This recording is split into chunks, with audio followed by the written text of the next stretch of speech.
television at matinee rates. I know a B-budget beauty with impeccable taste should get you what you need to put a smile on your face with just the right blend of leather and lace. Madam Grindhouse is gonna be your guide to a weird, wild, wonderful world waiting inside. Step right up, sit back, relax, and enjoy the ride. She's here to provide Madam Grindhouse.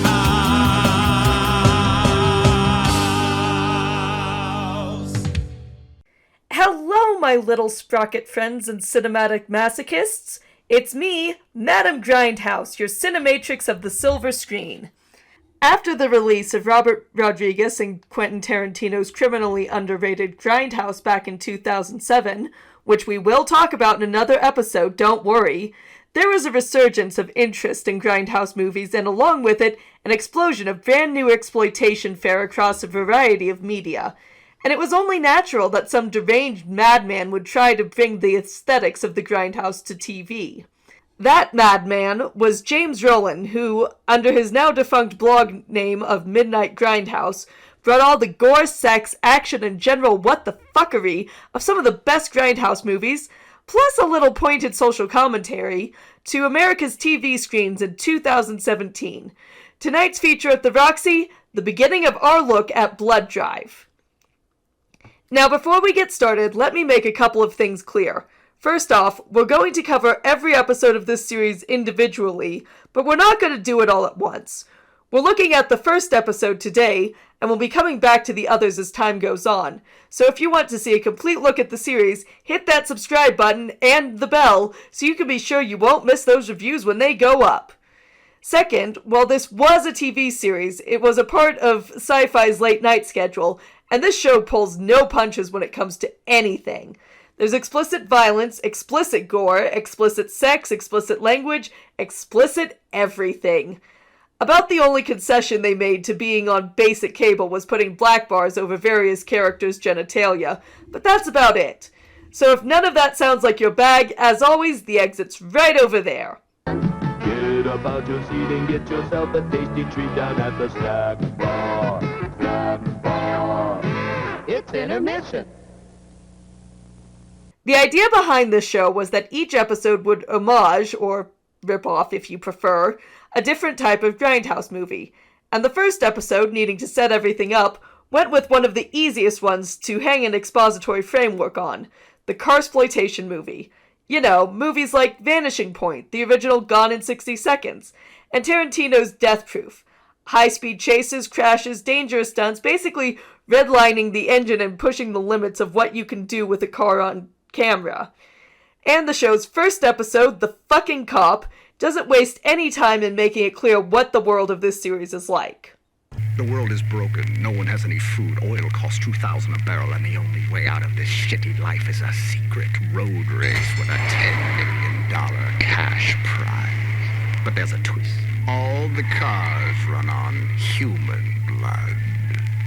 After this, we immediately learn this isn't our world in the slightest, as we're in the California territories in the far-off near-future year of 1999. And right off the bat, we meet one of our leads, Grace DiArgento, played by Christina Ochoa.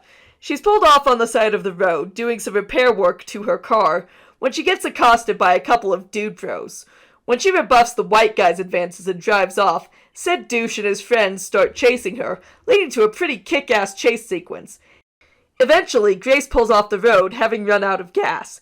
Captain Asshole here then turns nasty, and while his friend objects, he doesn't exactly do anything to stop Captain Asshole from forcing himself on Grace. Except, Grace isn't anywhere near as intimidated as she looks.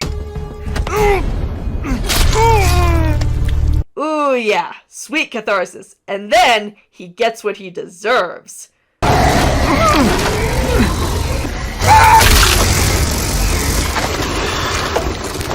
Oh, and if you think his friend is getting off scot-free...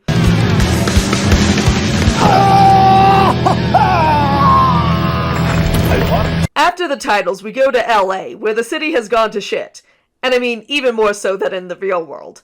The city looks like it's on its last legs, and as we see, even water is being rationed and occasionally stolen from dispensers around the city, which brings these guys to the attention of the cops, or more accurately, Contracrime, the private business which is now handling police work in the city. Resisting arrest. Punishment authorized. Level 3. Aggravated assault. Littering.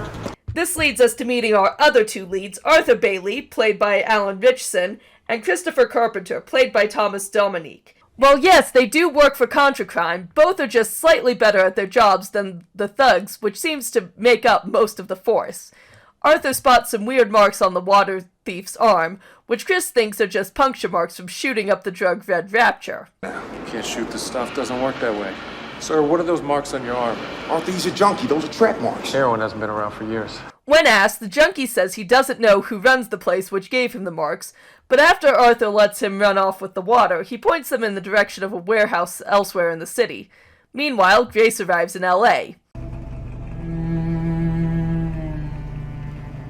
After getting a retinal scan, she's led into a warehouse.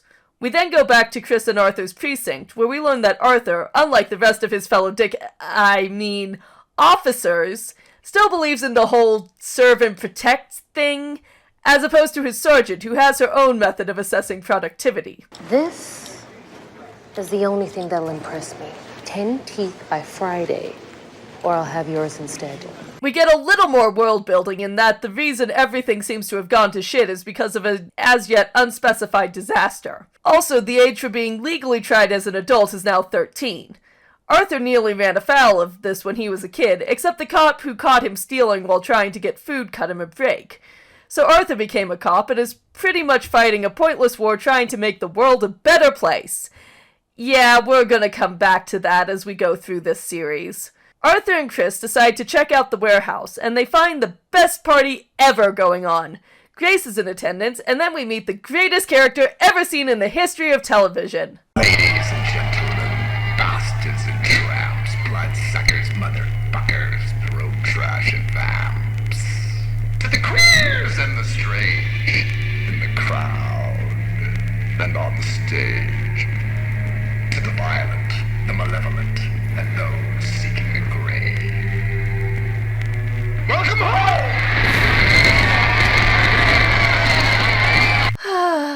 Oh, yes, Daddy, give me that good verse.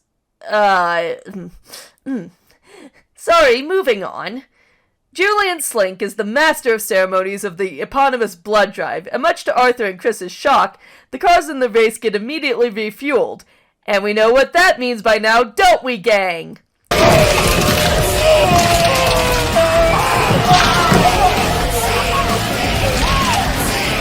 Arthur is, of course, horrified by what's going on and sends Chris to call for backup, while Julian gathers this year's racers and explains the rules. Since a bunch of people dropped out the year before, everybody is implanted with a small explosive at the base of the skull. Try to remove it, kaboom. If you're racing with a partner and get too far away from each other, kaboom. Try to leave the race before it's over, kaboom. Each day the racers are given a route to the next stop. If you're the last one to cross the finish line, well... I'm sure you get the idea. During this, we meet some of the other racers in addition to Grace, like husband and wife team Domi, and Cliff, Ribbone, the Gentleman, and the Scholar, Clown Dick, and my personal favorite, Fat Elvis. Some of these characters may be important in later episodes. Some, maybe not. Julian also lets us know the race is being broadcast coast to coast. And it's at this point that Arthur literally falls into the crowd, bouncing off Grace's car. Grace doesn't appreciate this, decking Arthur, which gets Julian's attention and a situation neither of them want. Link him up! No, hold on a minute! We're not a team! Christopher tries to ride to the rescue, but gets a bottle to the face for his trouble, and the race gets underway. Arthur, of course, wants nothing to do with this. Ma'am, I'm a cop. Yeah, shitty one. So, cop then. Arthur tries to make a break for it, and Julian zaps them both as incentive for him to get back in the car and on the road. A few hours later, Arthur wakes up, and we get a little more exposition about the implants and Grace's backstory. I heard a rumor that adrenaline messes with them, but God, if that's true, it would take a hell of a lot considering who they're injecting. But I do care about the $10 million. That's enough to get my sister the help that she needs and set us up for life. Arthur asserts that as long as he's Grace's partner, nobody's going in the car's engine. Yeah, we'll see how long that lasts. Back at Contra Crime, Chris is put on forced leave because of everything that happened. Chris, naturally, isn't happy about it. And as he starts to get dressed, we meet another Contra Crime officer, Aki, played by Marama Corlett. Anyone else want to see my dick? Yo! Actually, don't get your hopes up, gang. It's still basic cable TV, so expect a lot of black boxes in this show. Anyway, Aki says she's going to help Chris find out what's going on, and the two track down the junkie from earlier to get some answers. Meanwhile, Grace drills Arthur on the rules of the race, and points out that the cars also have cameras mounted in them so Julian and the blood drive audience can keep tabs on them. And it just so happens that they come up on Ribbone as he's refueling. Go back. Arthur tries to play hero, but gets into it with Ribbone, which doesn't make Grace happy. Meanwhile, the junkie leads Chris and Aki to another warehouse, where a bunch of homeless people are dropped off, and the two enter a room marked Cordis Extraction Lab. Back on the road, Arthur tries to free the cheerleaders Ribbone captured, while Grace sets a trap for the gentleman and the scholar. Have your little genius fix my car. You can't kill me. It's against the rules. Unless you really think you can beat me in a fight. Take care of this woman's car. While the scholar fixes Grace's car, Arthur tries to stop the gentleman from finishing what Ribbone started. Grace, naturally, doesn't care what they do to each other, but eventually the gentleman decides the fight isn't worth it and promises he won't kill the cheerleaders and will let them go once Grace and Arthur are back on the road. The scholar is infuriatingly detailed when it comes to his machines. It's his obsession. My obsession is good manners. Is everybody a psychopath? Pretty much! And the point is underlined once Grace and Arthur get back on the road. How long will their engine hold? About 2-3 hours tops. Ladies, unfortunately, your lives are not mine to take. Your tongue and your fingers, on the other hand. Back at the warehouse, Chris and Aki find the fracking floor, where it appears the people who were dropped off are having their blood removed. And Chris finds something even more disturbing. Do you like it? They made it especially for you, Christopher. Chris shoves Aki, who becomes impaled on a pipe, and then, if you thought things couldn't get any weirder...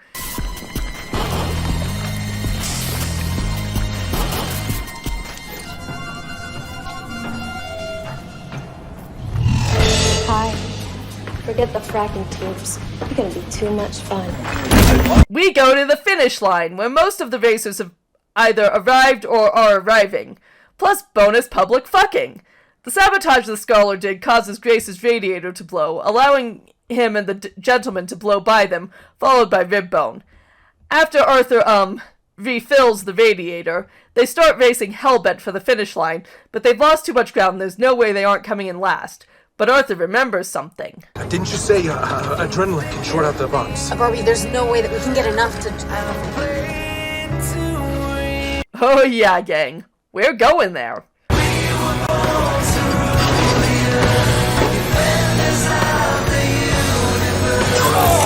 Get behind me, quick! My girlfriend's Barbie. One time over. See, this is why I don't wear underwear on road trips. I mean, who needs an extra layer of clothing in the way when you decide you need your buddy to go down on you when you're bored out of your mind while driving through fucking Nebraska? What? But yeah, irresponsible anal sex at dangerous speeds is enough to get both Grace and Arthur to produce enough adrenaline to mess with the implants so they don't explode as they cross the finish line. At the celebration party that night, Julian tells Arthur that he's recalibrated the implants so the adrenaline trick isn't going to work again.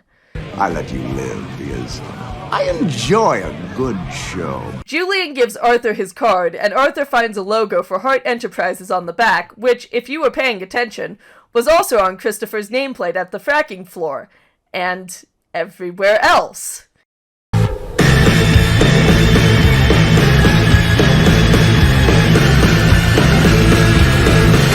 He runs into Grace outside and makes her a deal. He'll stick with her in the race, and she can have the money.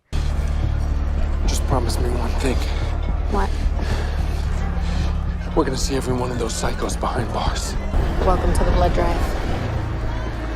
So yeah, there's clearly more going on here, and I am totally here to find out what.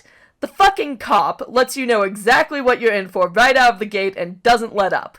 The world of the show is a blend of John Carpenter, Rob Zombie, Herschel Gordon Lewis, and Roger Corman all smashed together to create an interesting take on a post-apocalyptic setting. While the apocalyptic event has already happened, society hasn't quite collapsed yet, but we can see it starting to break down, and that's an approach I haven't really seen before when it comes to this kind of setting. I really enjoy the mysteries this episode set up, like what happened to Christopher, further details on Grace and her sister, how deranged the race is going to get, and exactly what Hart Enterprises has to do with all this. The characters are engaging and fun, and everybody playing them seems to get the tongue-in-cheek tone the show is going for. Sure, there's a slight problem with Arthur being a cop looking back on the show now, but it's helpfully offset by the implication that he may be the only good cop in this world, and it's clear that's probably going to be tested as the series goes on. This is a good show, gang, and I look forward to showing you every bizarre plot twist as the blood drive goes on, because what you've seen so far is tame compared to what's coming up. But we'll talk about all that when we get there. For right now, though, it's time to close the box office and clean up the popcorn and entrails. I only allow certain fluids to make the floor sticky around here. As always, if you enjoy what I do here and want to help keep the Roxy open, please like, share, subscribe, sacrifice a goat to the almighty algorithm, cause God knows talking about shows and movies like this means YouTube sure as hell ain't gonna promote these videos. Have a good night, gang, and join me next time as I continue to show you what lurks on the other side of the silver screen.